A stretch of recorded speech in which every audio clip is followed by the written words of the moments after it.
2005년 5월 말 눈부신 카리브해가 펼쳐진 휴양지 아루바 섬으로 가보겠습니다.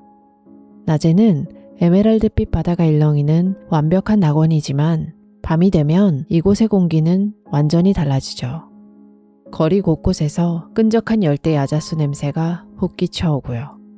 사방에서 울려 퍼지는 시끄러운 레게톤 음악 위로 럼주와 달콤한 칵테일 향이 뒤섞여 있었습니다. 특히 오란 예스타드 도심에 위치한 유명 야간 클럽 카를로스 앤 찰리스 앞은 그야말로 불야성이었어요. 무질서하고 흥청거리는 사람들의 열기로 터질 듯이 꽉 차 있었죠. 그리고 그 열기 한가운데에 125명의 미국인 청소년들이 있었습니다. 이 아이들은 미국 엘라베마주의 아주 부유한 동네 마운틴브룩의 고등학교를 막 졸업한 학생들이었어요. 대학 진학을 앞두고 무려 5일 동안이나 자율적인 졸업여행을 떠나온 겁니다. 온실 속의 화초처럼 자란 아이들이 처음으로 부모님의 통제를 벗어나서 해외에서 보내는 밤이었으니까 갑자기 풀려난 그 해방감이 얼마나 엄청났겠어요. 그 125명의 무리 속에는 18살의 나탈리 홀로웨이도 섞여 있었죠. 나탈리는 전액 장학금을 받고 엘라베마 대학교 의학과에 진학을 앞둔 엄청난 수재였어요. 단순히 공부만 잘한 게 아니었죠. 고등학교 내내 미국 전국 우수학생 클럽 소속이었고요. 학교 응원단 댄스팀으로 활동할 만큼 활달했습니다. 그야말로 인싸 중의 인싸, 찬란하고 완벽한 미래가 보장된 학생이었어요. 하지만 이 끓어오르는 10대들을 뒤에서 지켜봐야 했던 7명의 인솔자들은 사실 속이 바짝 타들어가고 있었습니다. 휴양지의 이 들뜬 분위기 속에서 매일 아침 아이들이 무사한지 체크해야 했으니까요. 보이지 않는 긴장감이 여행 내내 흘렀던 겁니다. 당시 여행을 기획했던 인솔교사 조디는 훗날 경찰 조사에서 좀 곤란해하면서 이렇게 항변했어요. 인솔자들이 아이들의 모든 일거수일투족을 감시하도록 되어 있진 않았습니다. 정말 통제의 끈이 완전히 풀려버렸던 걸까요? 나탈리의 동급생이었던 리즈 역시 나중에 여행 중에 아이들의 음주가 다소 과도했던 것은 사실이라고 털어놨습니다. 실제로 당시 사건을 담당했던 아루바 현지 수사반장 해롤드의 공식 수사 기록을 보면요.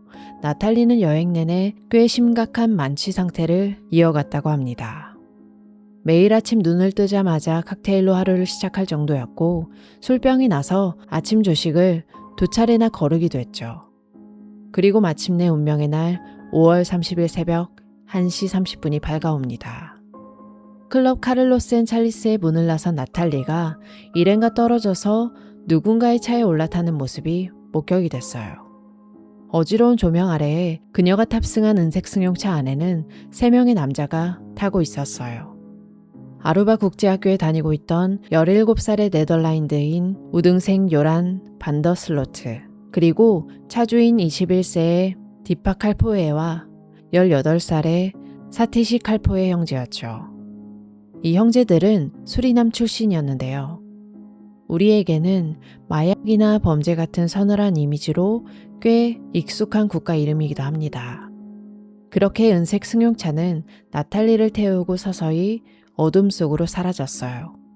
그게 18살 나탈리의 마지막 모습이었던 겁니다. 몇 시간 뒤인 당일 오후, 미국으로 돌아가는 귀국 비행기 탑승 시간이 다가왔습니다. 하지만 나탈리는 끝내 공항 탑승구 앞에 나타나지 않았죠. 발칵 뒤집힌 일행이 그녀가 묵고 있던 홀리데이 인 호텔 209호의 문을 다급히 열고 들어갔습니다. 하지만 방 안은 너무나도 고요했어요. 침대 위에는 그녀가 출국을 위해서 꼼꼼하게 싸놓은 짐가방이 얌전히 놓여 있었고요. 무엇보다 가장 결정적인 물건, 여권이 방 안에 고스란히 남아 있었습니다. 해외여행 중에 비행기를 타고 집으로 돌아가야 할 사람의 방에 여권이 그대로 남아 있다는 건 대체 뭘 의미할까요? 자신의 발로 온전히 걸어 나간 게 아니라는 뜻이잖아요. 그야말로 몸만 어딘가로 증발해버린 겁니다.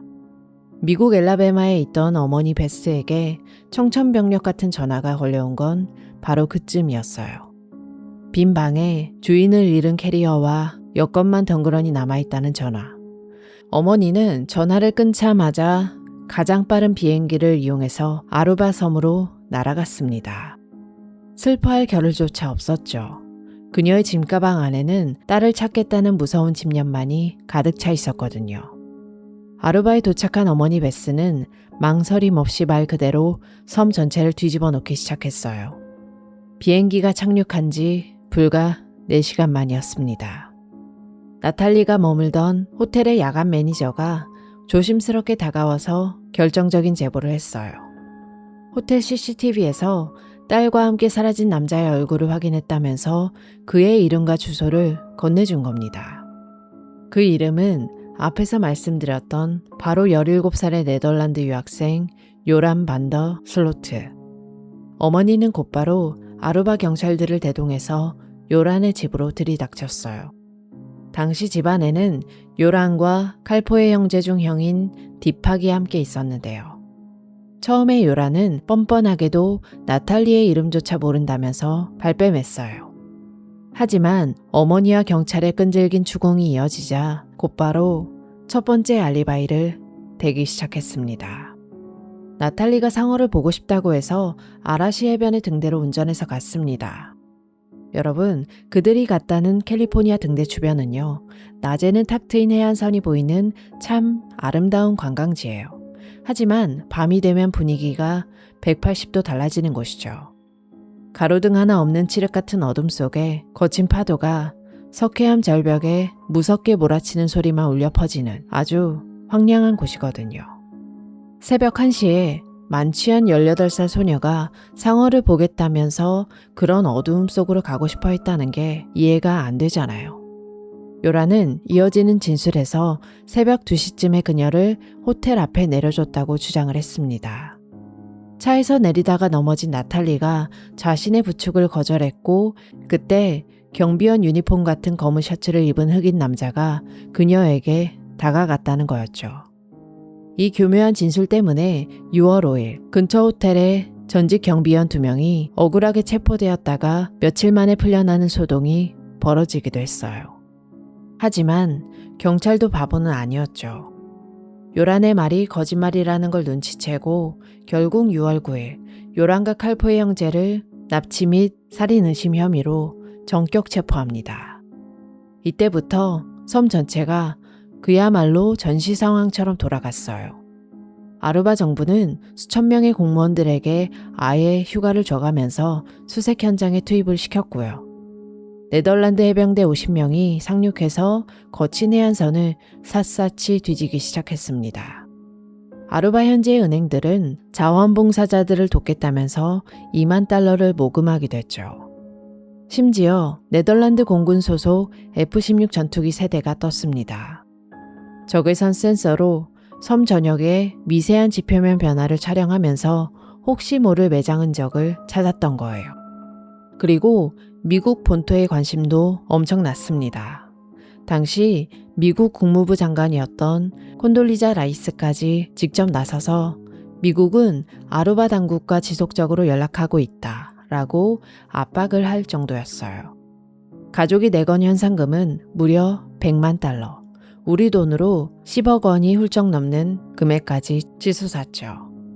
그 중에 25만 달러는 나탈리의 유해 위치를 알려주는 사람에게 걸린 현상금이었습니다. 수사가 워낙 거대해지다 보니까 경찰의 집요한 도청과 이메일 감시, 강도 높은 신문이 매일같이 이어졌어요. 그러자 이 3명의 용의자들은 서서히 서로를 물어뜯기 시작했습니다. 판사 앞에 선 요란은 이내 첫 번째 진술을 뒤집었습니다. 말을 바꾸겠습니다. 사실은 메리어트 호텔 해변에 나탈리만 남겨두고 우리끼리 돌아왔습니다. 하지만 수사망이 더 좁혀오자 이번에는 옆에 있던 가장 친한 친구 디팍을 함정에 빠뜨리기 위해서 3번째 거짓말을 꺼내들어요. 사실 난 집에 먼저 내렸고 칼포의 형제가 나탈리를 태운 채 차를 몰고 떠났습니다. 정말 뻔뻔하기 짝이 없는 책임 떠넘기기였죠. 당시 이 대질신문을 지켜보던 현지 수사반장은 혀를 차며 이렇게 지적했어요. 요란의 마지막 이야기는 전혀 앞뒤가 맞지 않습니다.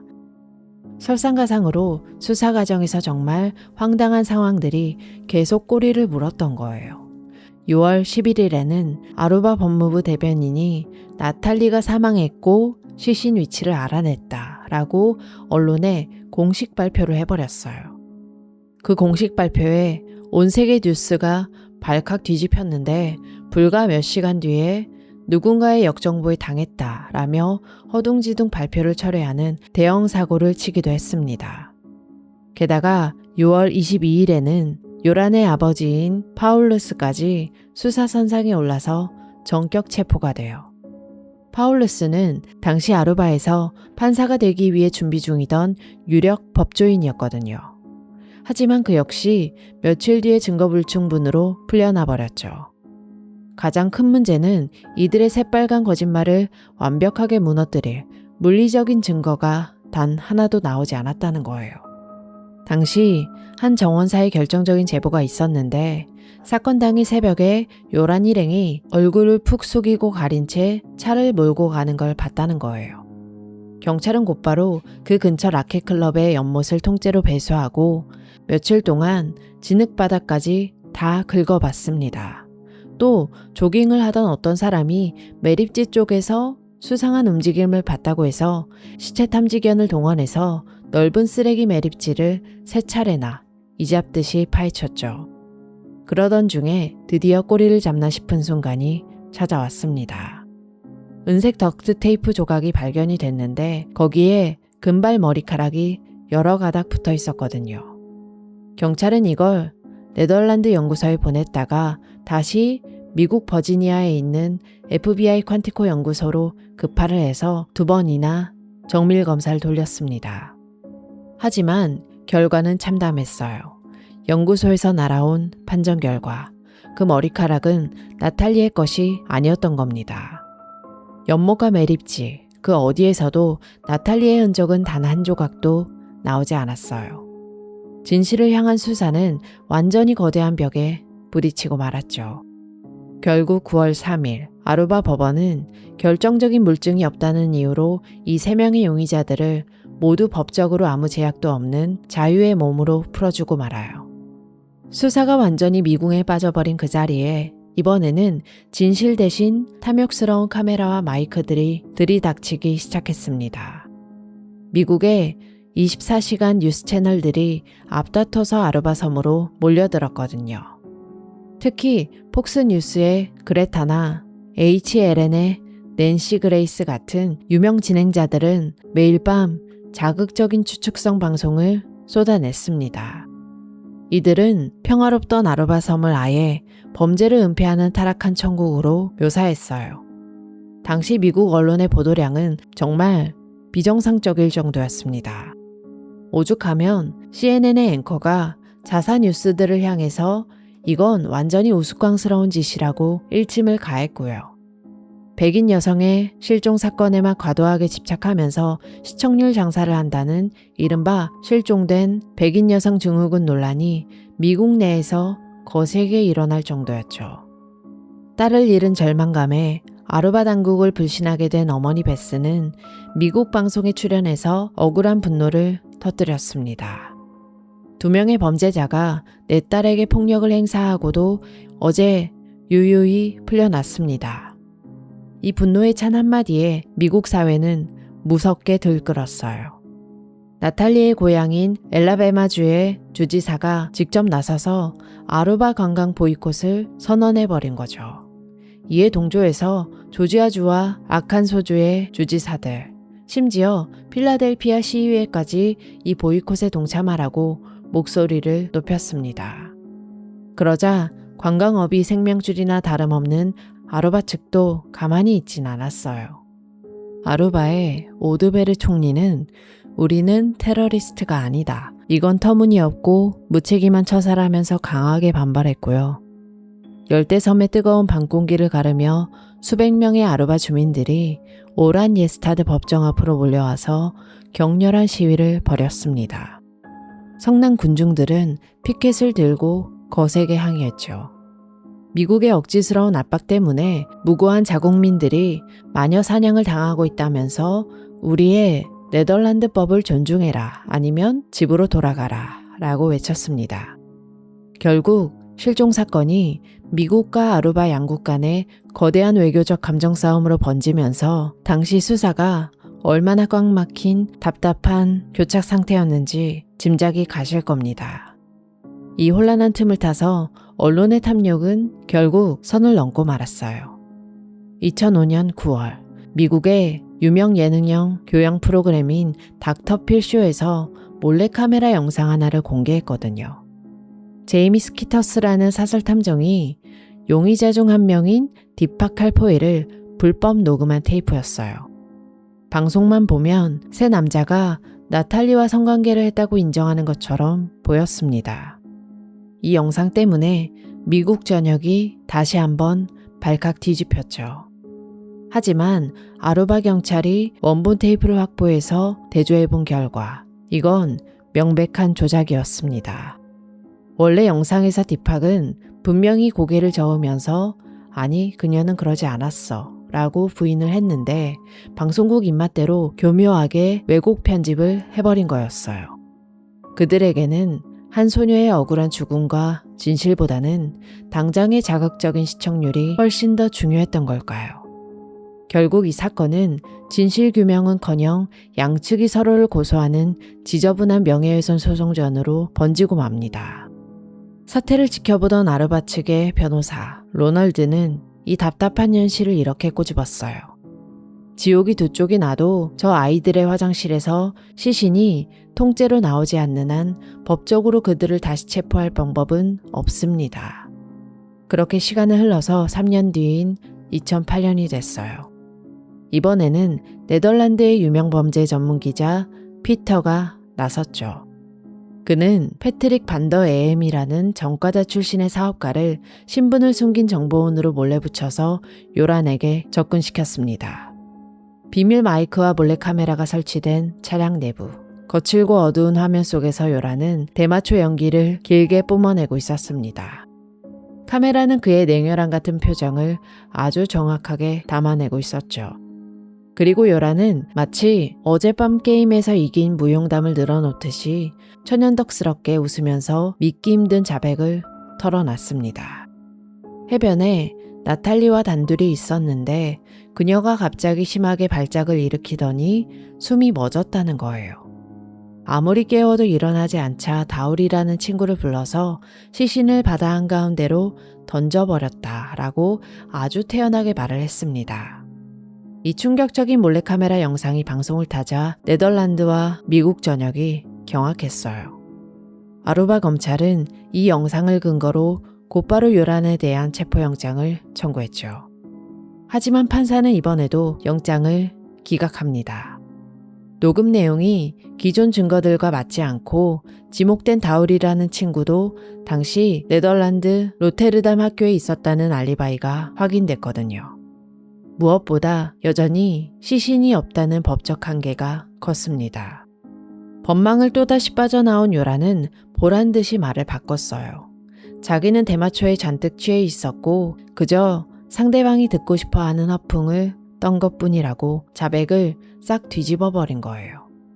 심지어 그해 11월 미국 폭스뉴스 인터뷰에 뻔뻔하게 얼굴을 들이밀고는 이런 주장까지 했습니다. 돈을 받고 나탈리를 낯선 사람들에게 성노예로 팔아넘겼다. 자기가 돈을 받고 그녀를 넘겼고 침묵하는 대가로 또 돈을 받았다는 거예요. 하지만 요란은 얼마 뒤 그 발언마저도 거짓말이었다면서 아주 가볍게 말을 주워 담아버렸죠. 시신 없는 사건의 한계 뒤에 숨어서 법과 언론 그리고 유가족의 피눈물을 장난감처럼 가지고 놀던 요란 반더슬로트. 하지만 그의 이 기괴한 오만함은 결국 또 다른 무고한 여성의 피를 부르고 나서야 멈추게 됩니다.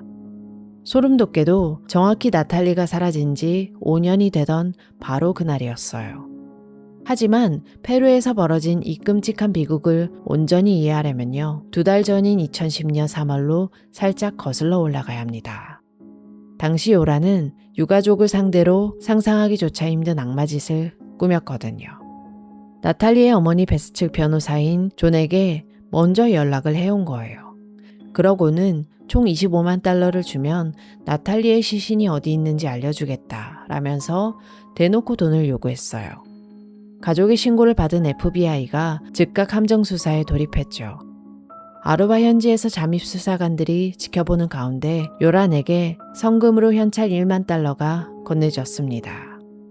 며칠 뒤에 그의 네덜란드 계좌로 2만 5천 달러가 추가로 송금됐어요.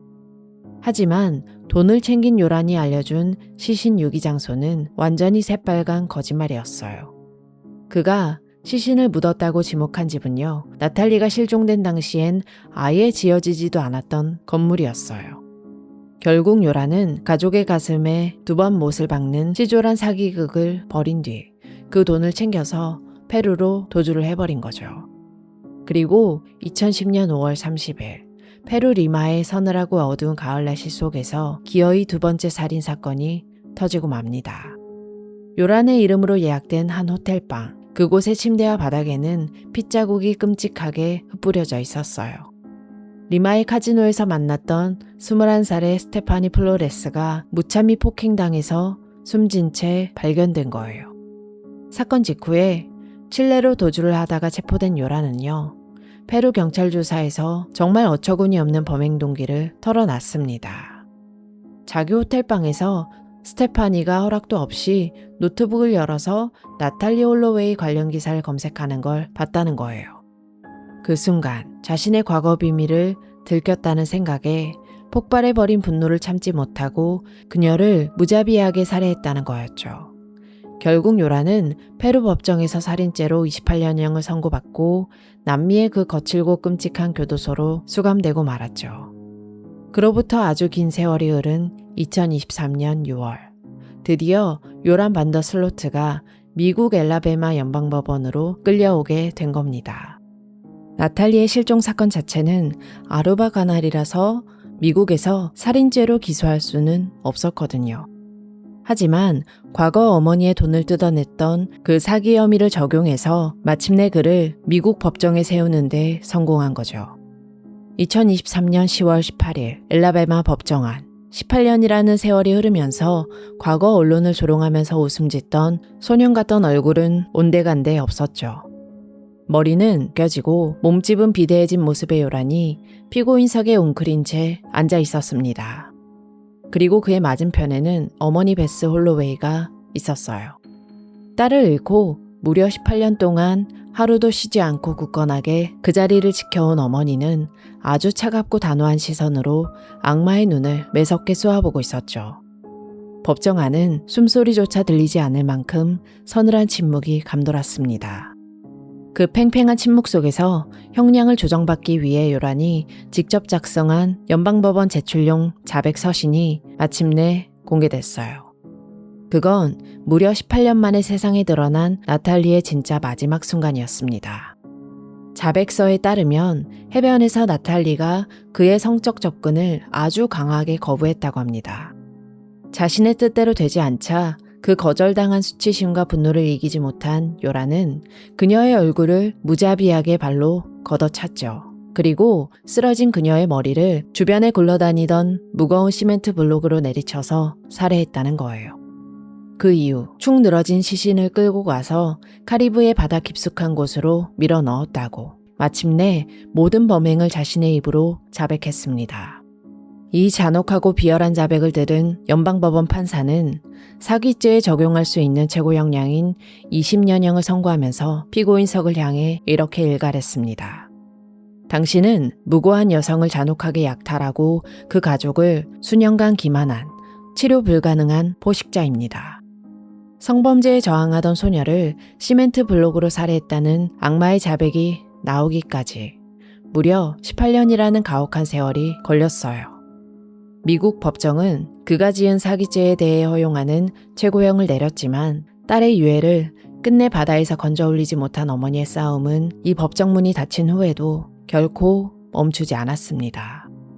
2023년 미국에서 20년형을 선고받은 직후 요란 반더 슬러트는 곧바로 굳게 닫힌 호송 차량에 태워졌어요. 미국에서의 재판은 끝났지만 페루에서 저지른 살인죄의 남은 형기를 마저 채워야 했거든요. 결국 그는 철저하게 사회로부터 격리된 남미 페루의 초고위험 교도소로 다시 이송되고 말았죠.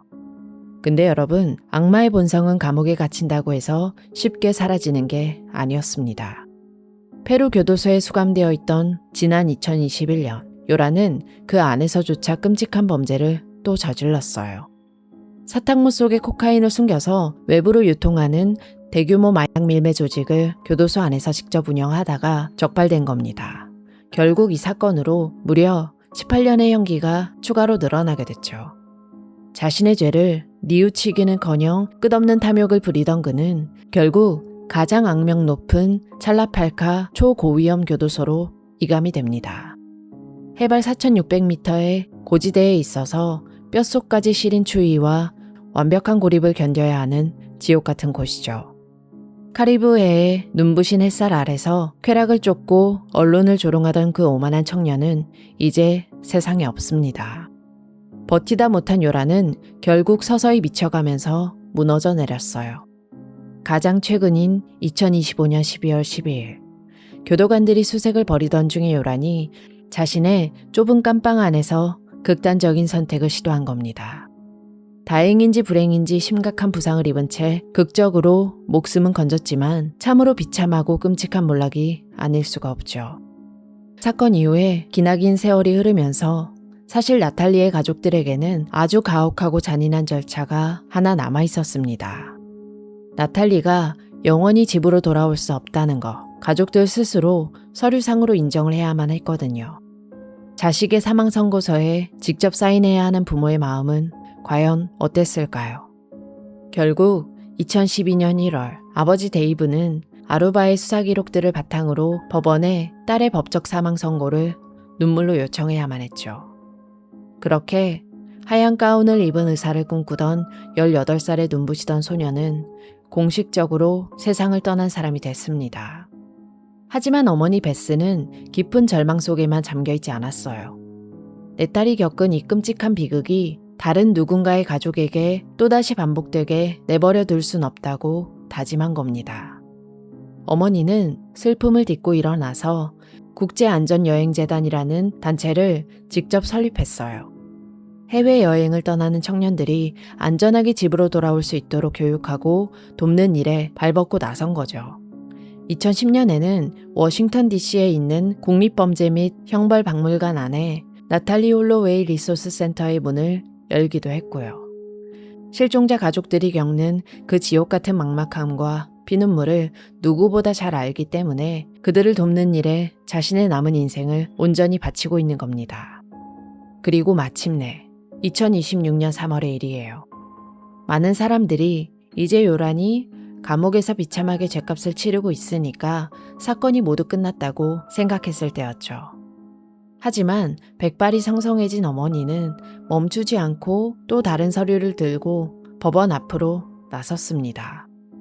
생각해보면 미국 법정에서 내린 20년형의 처벌은 어머니를 협박해서 돈을 뜯어낸 사기죄에 대한 벌이었지 나탈리를 시멘트 블록으로 살해한 것에 대한 직접적인 처벌이 아니었으니까요. 그래서 어머니가 새롭게 향한 곳은 요란을 직접 재판에 넘길 권한을 가진 또 다른 나라, 바로 그의 고국인 네덜란드였습니다. 2026년 3월 17일, 어머니 베스는 네덜란드 검찰청에 요란을 살인 혐의로 정식 고발하는 서류를 제출했습니다.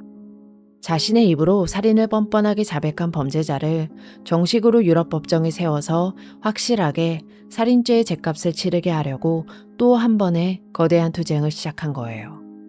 네덜란드 검찰에 고발장을 제출한 직후 20년이 넘는 세월 동안 단 한 번도 흔들리지 않았던 어머니 베스는 수많은 언론 앞에서 아주 단호한 목소리로 이렇게 말했습니다. 내가 만약 여기서 포기한다면 딸을 위한 정의는 영원히 세상에 나타나지 않을 겁니다. 어머니로서 제가 할 일은 끝까지 걸어가는 것뿐입니다. 2026년 현재 나탈리가 마지막으로 서 있던 아루바의 해변은 아무 일도 없었다는 듯 여전히 잔잔하고 푸르게 빛나고 있습니다. 나탈리의 유해는 끝내 가족의 품으로 돌아오지 못했고 아마 저 깊은 카리브해 바닷속 어딘가에 고요히 잠겨 있겠죠. 파라다이스의 가면을 썼던 열대의 섬 아루바. 그곳에서 흔적도 없이 사라졌던 18살의 소녀 나탈리 홀로웨이의 이야기는 아직 끝나지 않았습니다. 안타깝게 희생당한 피해자분의 명복을 빌겠습니다. 지금까지 고요한 밤이었습니다.